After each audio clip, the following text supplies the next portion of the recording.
Good morning. Friday, 1st of November 2024 is World Vegan Day. And today, this morning, I'd like to say some words about veganism. So, unfortunately, in Malaysia this year, World Vegan Day is overshadowed by tomorrow's Deepavali celebrations. So let me start by unpacking what I mean by veganism, or what people mean by veganism. Vegans are basically vegetarians that don't take dairy. Okay, even vegetarians, there are many types of vegetarians. Some eat fish, some don't. Some eat eggs, like many of the Buddhist vegetarians take eggs.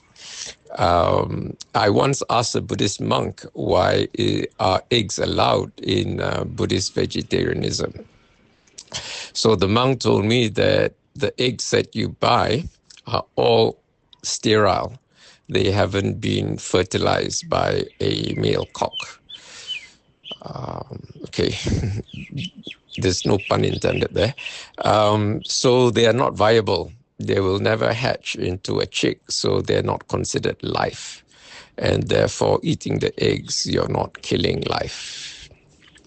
That was his rationale. And I take it at face value because he's a monk. Now, being vegan means that you don't take dairy, you don't take milk, you don't take cheese, you don't take lassi, tairu, muru, paneer, kefir, and whatever else. Now, let me talk about dairy. And most of the information I'm going to speak now about dairy comes from Dr. Neil Barnard, founder of the Physicians Committee for Responsible Medicine. He's written a number of books about the dangers of cheese and dairy. So you can look it up if you want to know the facts in more detail. So the thing is, milk is drunk by the infants of any particular species. In the human species, milk is drunk when a baby is born until about the age of 2.5 or 4 years old. After that, they stop drinking mother's milk. And the same goes with other species. So horse milk is for baby horses, for foals. Cow's milk is for calves, baby cows. Camel milk was for baby camels, whatever they're called. And goat milk is for baby goats, kids. Okay? So I want to ask you the question, don't you find it strange that the human species is the only species that regularly drinks the memory secretions of another species? Do you see horses drinking cow's milk? Do you see dogs drinking cat's milk? Do you see camels drinking goat's milk? No, right? So don't you find it a trifle odd in the least that humans are the only species that drink the milk of another species? That's one point. Another point.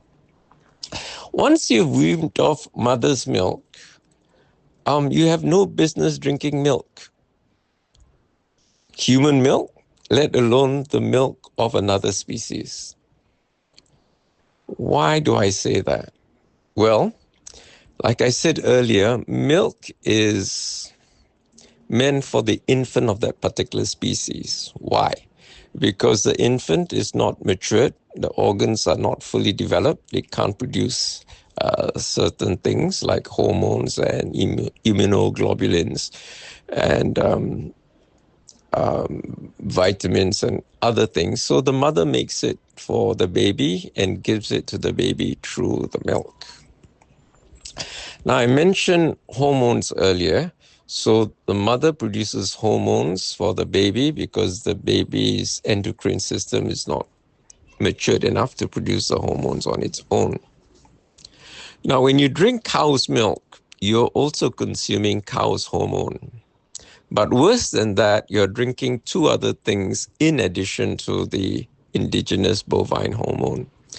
You see, cows naturally produce 2 liters of milk a day. But for a farmer who practices, for a dairy farmer who practices animal husbandry, you want to maximize profits, and 2 liters a day is not viable. So what dairy farmers do is they inject cows with exogenous synthetic bovine hormone so that they produce as much as 20 liters a day. Now, two problems here. One problem is the udders of the cows get very big, get engorged, overfilled, like 10 times the normal size. So the udders are very sensitive and sore, and it's a form of torture to the animals. That's one point. The other point is when you drink the milk, you are not only drinking the hormones that the mother cow made for the baby cow, but you're also consuming this synthetic bovine hormone that was injected into the cow. Now, the third issue with dairy is antibiotics, okay? Now, when you rear cows in confined space, it's very easy for them to get infections from each other and get sick. So what dairy farmers do to make life easy is that they give the cows antibiotics, whether the cows are sick or not, just as a preventive measure from preventing from getting diseases. Okay? So the residue of these antibiotics go into the milk and we consume it. Of course, it's very low dose, possibly in the order of parts per million. But what happens to these antibiotics in this body is that it's at just such a low dose that it doesn't kill whatever bacteria or germs in our body. Instead, it sort of inoculates them or vaccinates them against that particular antibiotic. And that's how you get things like MRSA, antibiotic resistant Streptococcus aureus or other bacteria which are resistant to antibiotics. So those are the main issues with drinking milk. You're getting these cow hormones. Now, what are the consequences? In women, especially young women, one of the immediate consequences is that you get irregular periods, heavy periods, no periods, painful periods, cramps, all sort of things, because what happens is your body already calculates the amount of hormones it needs on a cyclical basis. And then by drinking milk, you're taking in these bovine hormones, which really interrupts and disrupts your natural cycle and causes havoc to your body. Over the long term, milk causes lupus syndrome. Okay, lupus is a disease that affects only women, not men. And you can get more details in Dr. Brooke Gardner's book. She cured herself of lupus by stopping dairy and eating a plant-based diet. So I think she's written 2 books, Goodbye Lupus and something else. But anyway, she's like one of the world's leading experts on lupus, and she tells you her own story based on science and the research she did to cure herself of lupus. Now, in men, over the long term, these hormones affect our endocrine system and particularly our prostate gland, and it enlarges it. So you'll get a condition in men called benign prostatic hyperplasia. Benign means it's not cancerous. Prostatic means it's of the prostate gland. And hyperplasia is simply a big word for inflammation. It's a type of chronic inflammation. Okay, so where the cells are enlarged rather than many cells are formed to form the enlargement, the inflammation. So if I've met a girl, this laundry lady, because I asked her, because when I went the previous time, she wasn't there. So when I saw her the second time, I asked her if she was on holiday, and she said no, she took medical leave because she had very painful periods. And I told her, you can avoid the painful periods by stop drinking milk. And she said, yes, Encik Azlan, if I take skim milk, the pain is less. And I told her, if you avoid completely, the pain would go, drink a substitute like soya milk, for example. However, she doesn't like the taste of soya milk, so she could endure lesser pain by drinking skim milk. So, people leave them up to the individual choices, what they want to do. If they can live with the pain, they can, take skim milk. But if they are intolerant of pain and don't want to experience these painful periods, they can just skip milk altogether. Now, I also know vegetarians who are unhealthy. Okay, being a vegetarian or being vegan in itself doesn't mean you're eating healthily. For example, you can drink alcohol, uh, anything from beer to brandy, cognac, whiskey, and still be vegan. You can even smoke, tobacco and be vegan, or ganja or katum and still be vegan. Or you can even consume cocaine, which is made from coca leaves, and still be vegan. So it's not necessarily healthy. You can eat French fries fried in vegetable oil, palm oil, and still be vegan, not healthy. You can also drink Coca-Cola, which is, originally it had cocaine, but not anymore, which is unhealthy because it's loaded with sugar. Okay, so the reason why I'm vegan, and I've been vegan for just over 6 years now, since 18th October 2028, is for health reasons. Now, many people become vegan for many reasons, animal right reasons, for the environment, blah, blah, blah. I subscribe to almost all of these reasons, but, the priority for me is my health. So I follow a particular type of vegan diet called a whole food, plant and fungi based diet. Now, this was originally called whole food plant-based diet, but in plants they included mushrooms.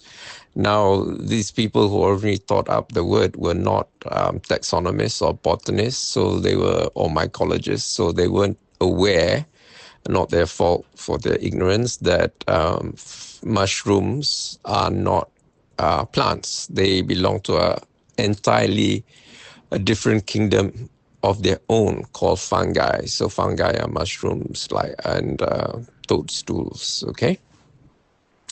Now, so I eat plants and fungi 99% of the time. There is 1% of the time where I do eat animal products from the animal kingdom. There's several reasons for this. One is there's some things which I can only get from the animal kingdom, or if I can get it from a non-animal source, it'll be very expensive. A case in point is vitamin D.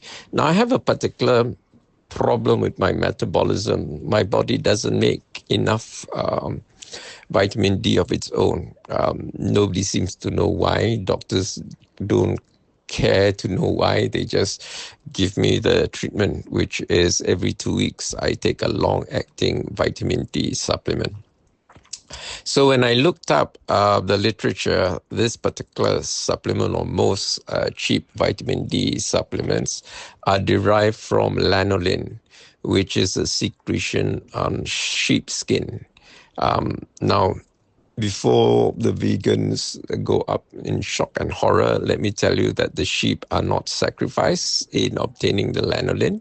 The lanolin is derived from sheepskin when the sheep are sheared, and sheep have to be sheared once a year before in late spring, before the summer. Otherwise, their heavy coat of wool would overheat them and they get too hot and they could die of heat stroke or dehydration. So anyway, The vegan form is from wild harvested lichen. So if you can imagine, lichen are quite hard to find. And then since you can't grow it, you have to wild harvest it. So, it's like, I can't remember, but, like at least 4 times more expensive. Okay. And the other reason is you need a safety valve. Okay, if you try to be 100% vegan all the time, and if it stresses you out, you start climbing up the walls, then it's counterproductive. I'm being vegan for my health, which includes my mental hygiene, my mental health.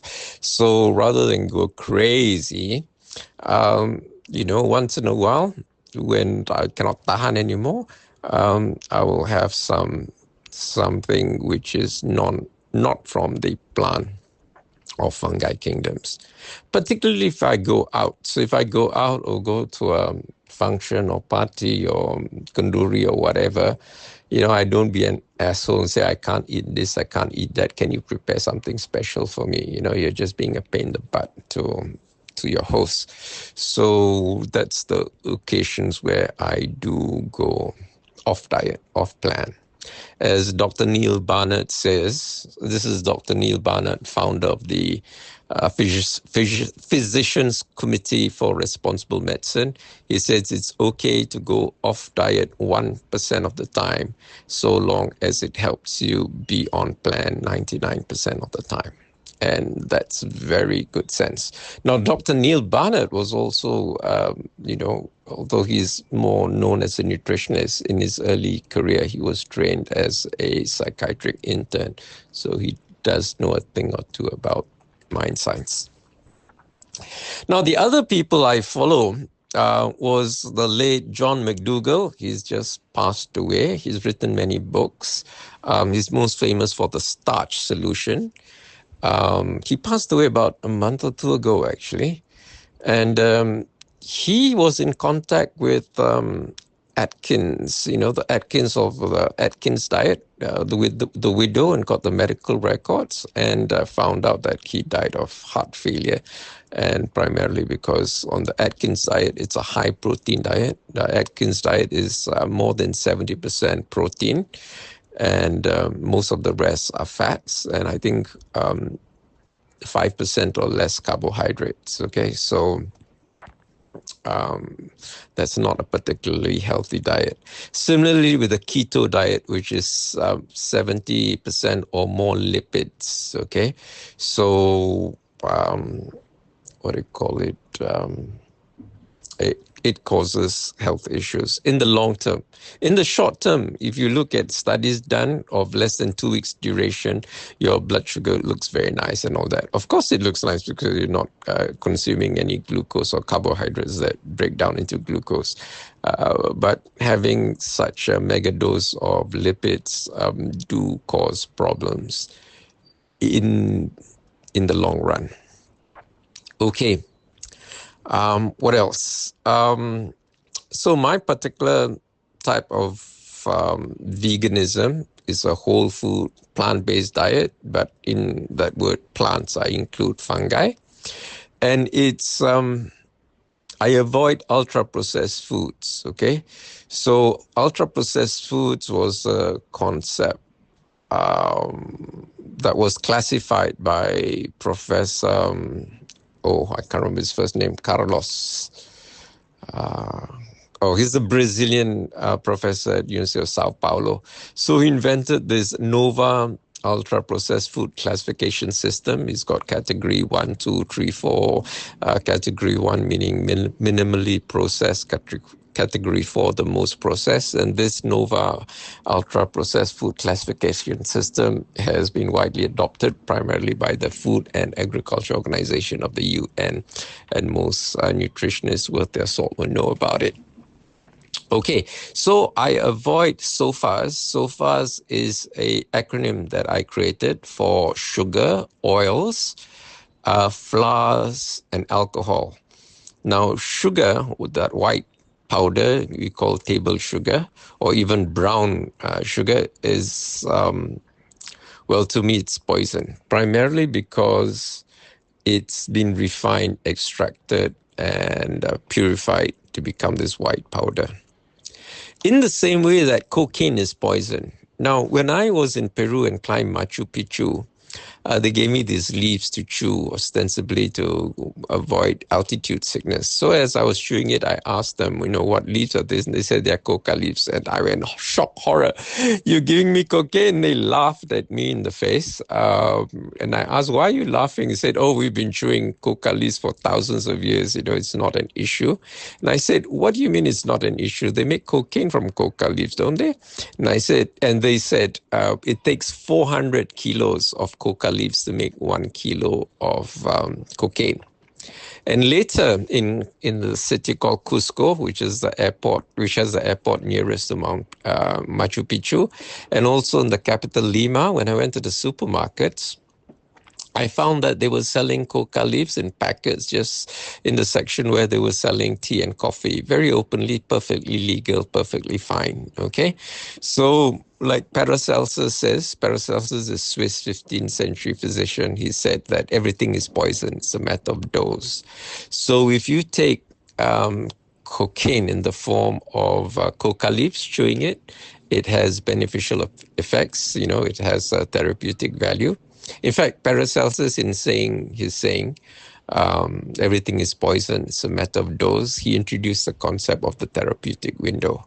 So if you take too little of something, there's no beneficial effects. You take the right amount, you hit the sweet spot. The beneficial effects outweigh the negative effects. And then if you take too much, then the negative or side effects are more than the beneficial effects. So it becomes counterproductive. So that's a very useful concept to understand. So coming back to sugar, until about 150 years ago, as any dentist will be able to tell you, that people didn't suffer dental caries very much. About 150 years ago, people learned how to refine sugar cane and beetroot and beat the sugar beet to produce sugar, white table sugar. And the advent of that coincided with rampant dental caries, primarily among the rich in the UK. Why the rich? Because sugar was expensive in those days. The poor people couldn't afford sugar, so the rich got dental caries. So that's a proven fact, and you can ask any dentist worth their salt to be able to tell you about that. Now, the second thing is oils. Now, oils are also refined and extracted. I've made a video about palm oil and the dangers of palm oil and the issues with palm oil. So I put the link in the video description. You can look it up. Now, you have to understand what intrinsic lipids are and what extracted oils are. So before that, let me just backtrack and explain what lipids are. Lipids are the collective term for oils and fats. Oils are lipids which are liquid at room temperature, and fats are lipids which are solids at room temperature. It's very simple, okay? Many people use the word oils and fats interchangeably, but just be careful. And both oils and fats are made of fatty acids, and fatty acids can be saturated, unsaturated, polysaturated, polyunsaturated, blah, blah, blah. Unfortunately, tropical oils, primarily palm oil and coconut oil, are very high in saturated fatty acids, so they are problematic. In any case, even olive oil is bad for you because the oil has been extracted and concentrated, and you get, it's devoid of everything else except the oil. Any oil is like that. So all oils are bad. Some are less bad than others. I'm quoting Dr. Caldwell Esselstyn. Okay. Now, Dr. Esselstyn is a leading cardiologist in America. He's based at the Cleveland Clinic, and in his younger days, he was an Olympic gold medalist. He used to row for the United States. So in his younger days, he was an athlete. And he also advocates a whole food, plant-based diet. And he's reversed in his patients cardiovascular disease by just putting them on a plant-based diet, avoiding anything from the animal kingdom. While we're on the subject of oils and lipids, I think I'd like to have a quick mention of cholesterol. Now, cholesterol is a type of fat or type of lipid in the body. And the thing is, the body makes all the cholesterol it needs from the component fatty acids it gets from the diet. Okay, so the body every day calculates how much cholesterol it needs for the day and makes it.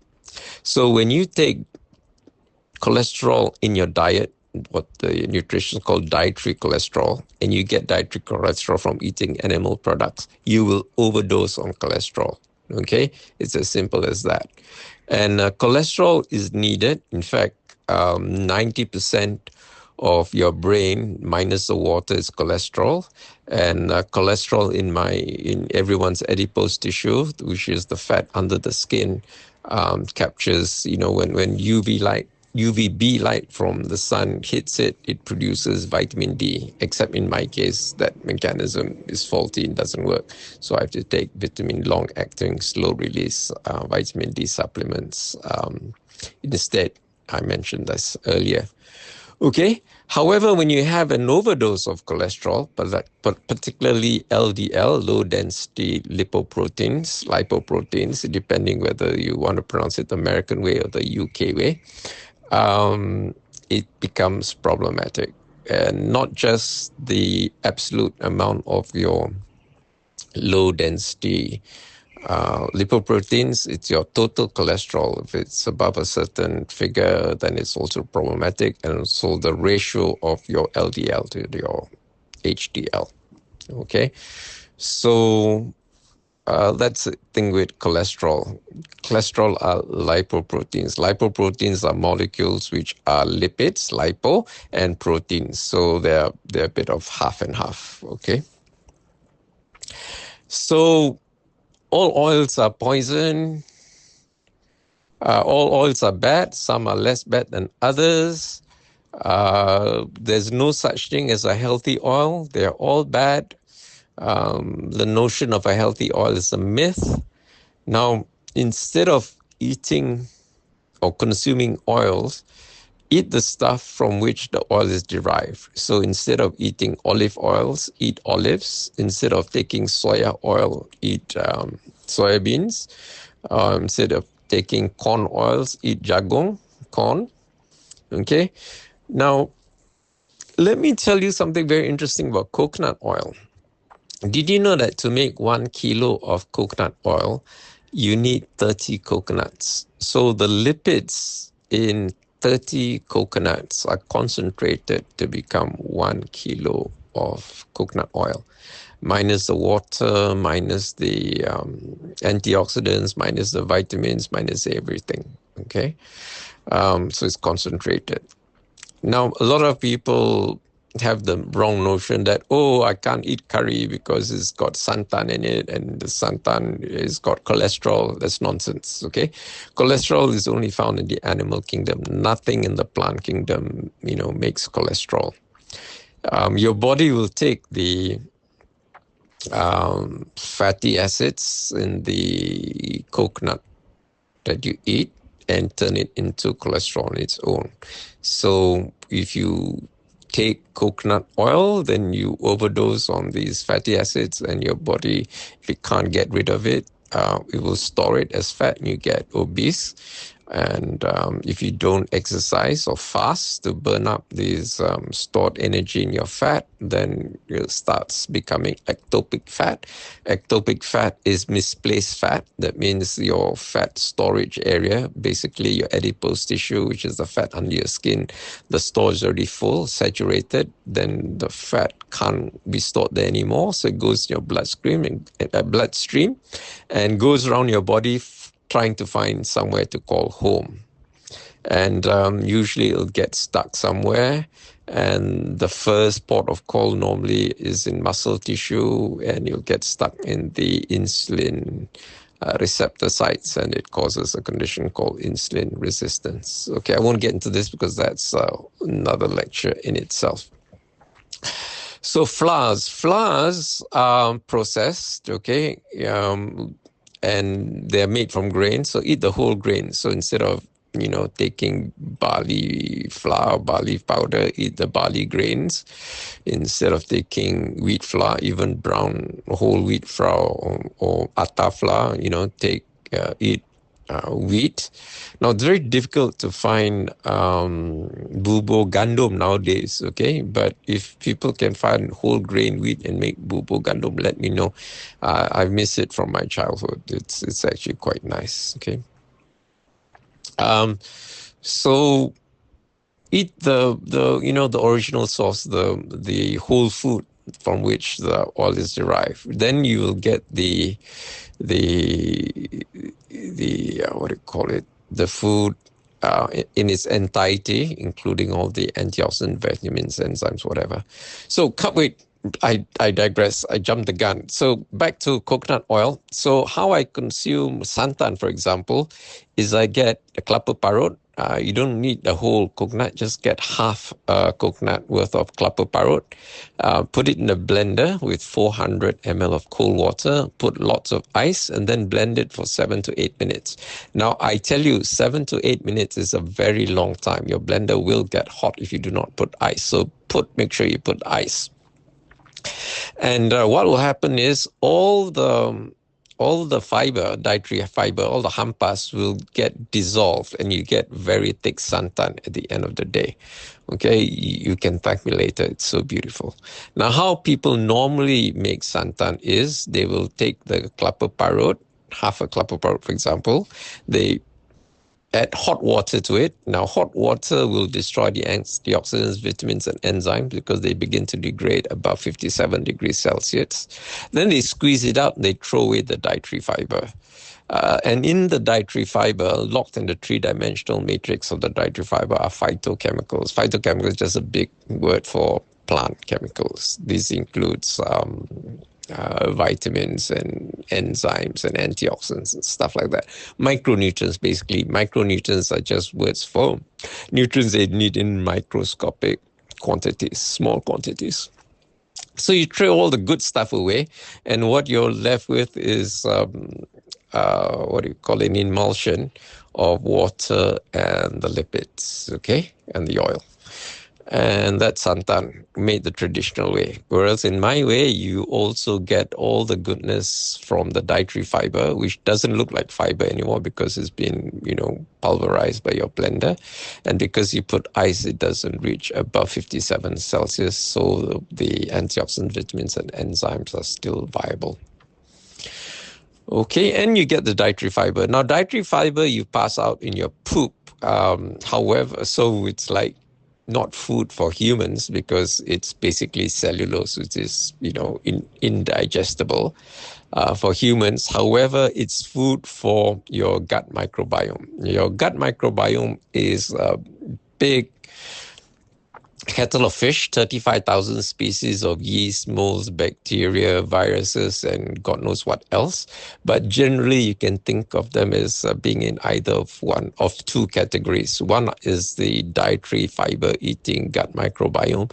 The other one is the flesh-eating ones. So if you eat animal flesh, the flesh-eating ones will digest it and produce metabolites, and among which is something nasty called TMA, trimethyl aminase, which will cross the gut blood barrier, goes to your liver oxidizes it, and it becomes an even nastier stuff called TMAO, which causes oxidative stress, oxidative damage, and it's one of the 8 pathophysiologies that cause non-communicable diseases. You can look it up in Professor Robert Lustig's book, Metabolical. He outlines and explains one chapter, 8 chapters, each chapter devoted to one pathophysiology.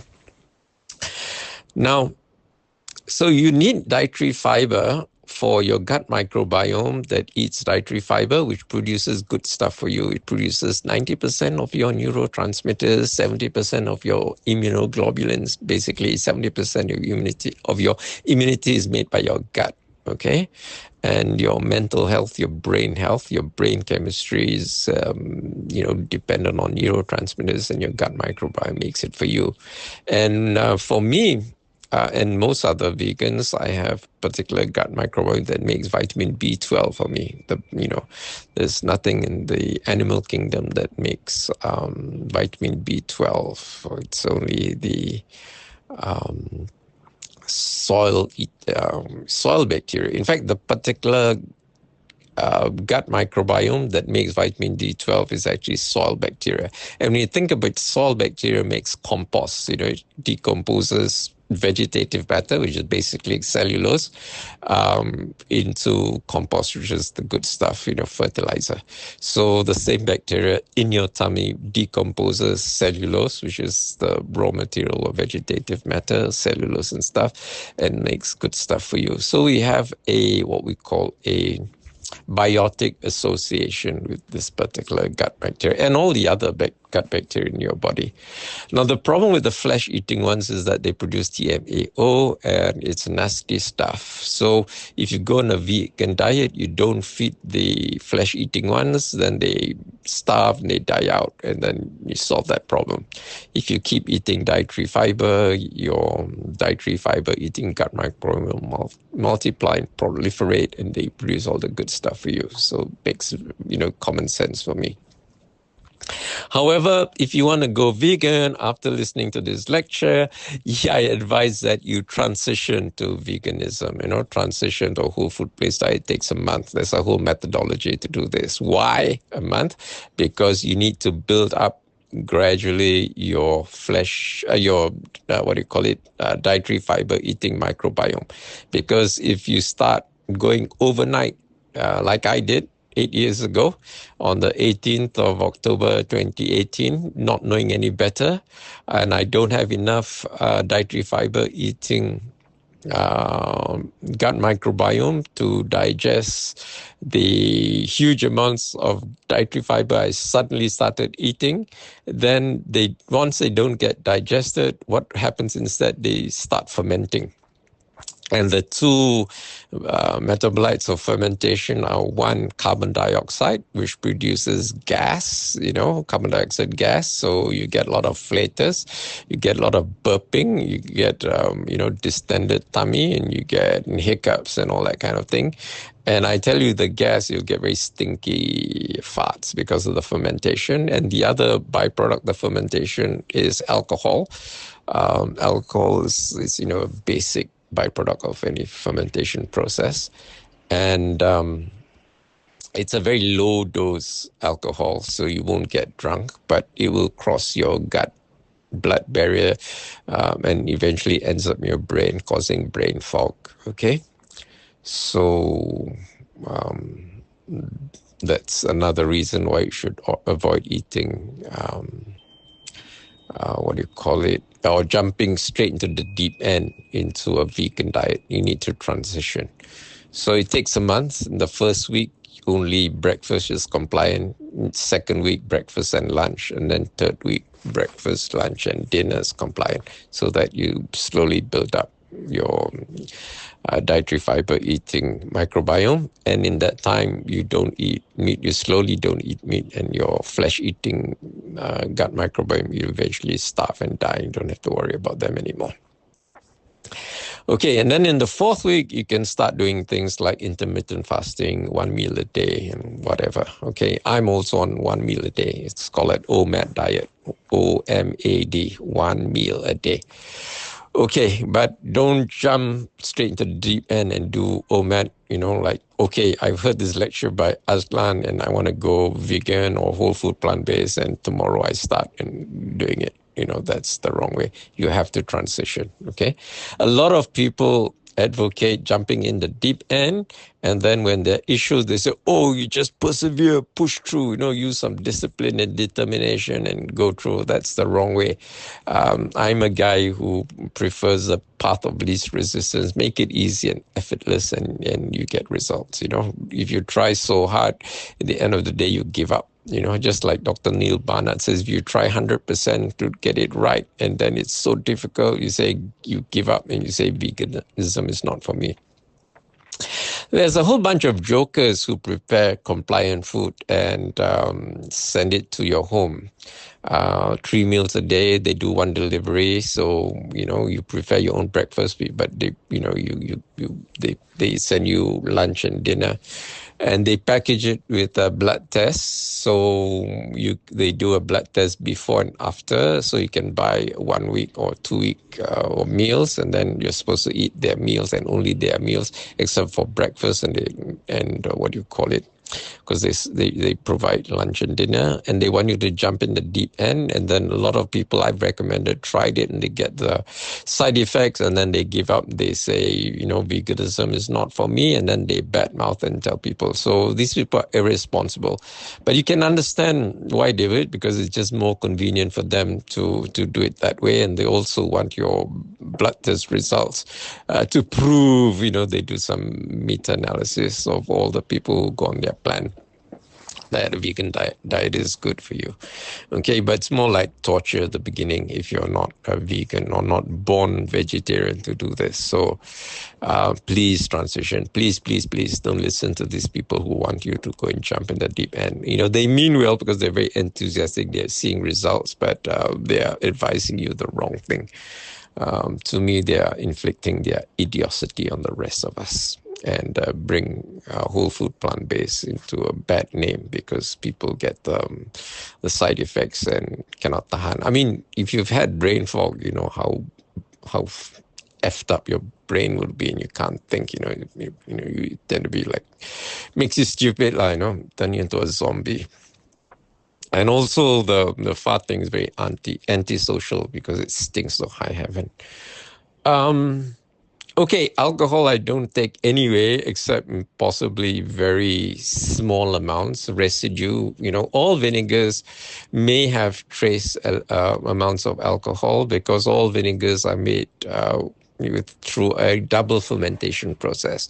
In the first fermentation, the sugar turns into alcohol. In the second fermentation, the alcohol turns into acetic acid, which is the basic stuff which vinegars are made of. Now, talking about vinegars, the world's experts in making vinegars are actually the Koreans, okay? Now, the Mazzale only have, distilled vinegar. Italians have balsamic vinegar and apple cider vinegar. But the Koreans, they make vinegar out of like almost everything, my favorite is peach vinegar, but they also make vinegar out of pomegranate, out of strawberries and grapefruit, blueberries, and what they call Korean black raspberries. The Korean black raspberries are actually blackberries, but the Koreans, for some reason, don't call them blackberries. They call them Korean black raspberries. Okay. The ones made of pineapple and a few others, I don't like because they taste more like chemicals than anything else. The Malays make vinegar from nipa. I've tasted it. Tastes foul. Let's put it mildly. You can basically make vinegar from anything that you can make alcohol out of, okay? You just ferment it a second time around and then it turns to vinegar. In fact, I've known people who make vinegar from honey as well. Okay, so that's my diet. And the leeway, don't be so hard on yourself being vegan 100% of the time. 99% of the time is fine. We just have that 1% of the time to lepas gian or let off steam or, not be antisocial or whatever. Okay?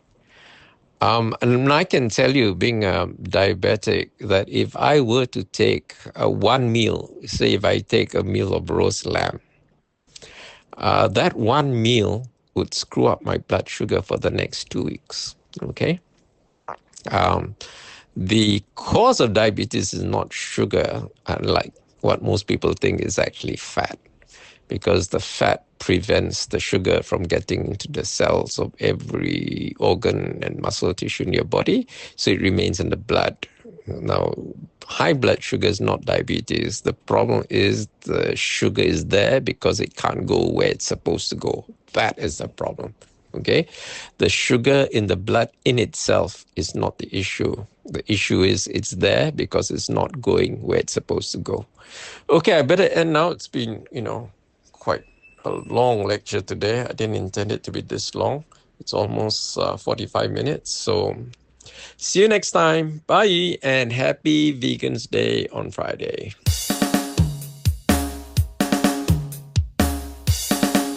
Share your thoughts in the comments below. Don't forget to like this video and subscribe to our channel to show your support.